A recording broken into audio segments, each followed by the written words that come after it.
Contract negotiation stalling time is running out now for UnitedHealthcare and Johns Hopkins to come to an agreement. If they don't, nearly 60,000 patients in Maryland, D.C., and Virginia will be out of network. Tonight, one couple is sharing their concerns. They're set to welcome their first child next month, but they found out this week that they may need to find a new provider at the last minute. News 4's Walter Morris has our story. DC onesie, we're proud DC residents. Like many excited first-time parents, it seems like there's never enough time to get it all done. I can't believe we're gonna have another human with us. This DC couple calls their journey a roller coaster.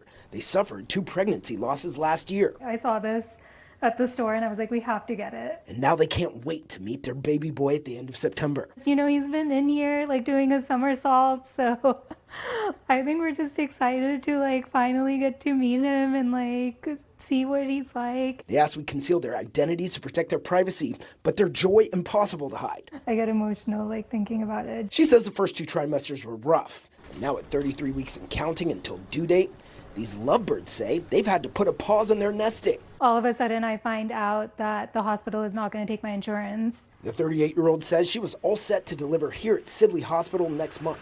But Monday, she got a letter telling her they may need a new plan. I was just like, first of all, just in shock. I was like, wait a second. And then I'm just like, crap, we're probably going to have to find a new provider. A tall order this late in the game. Turns out this married couple are among tens of thousands here in the DMV region who may be out of network at all Johns Hopkins hospitals at the end of the month due to stalled contract negotiations with UnitedHealthcare.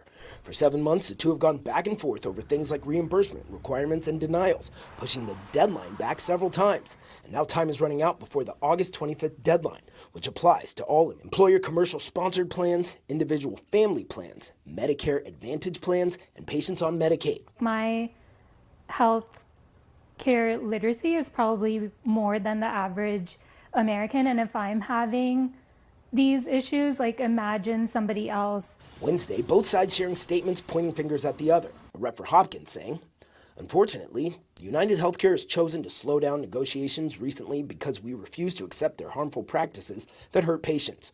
Our patients deserve better than insurance company barriers standing between them and their care. While UnitedHealthcare saying, our top priority is to reach an agreement that maintains continued, uninterrupted network access to Johns Hopkins. Our negotiation isn't about money.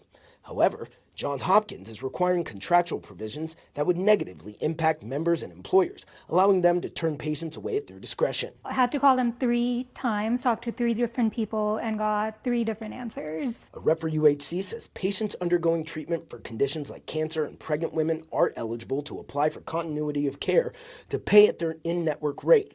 But this new mom says that doesn't ease her mind. Like, babies are expensive.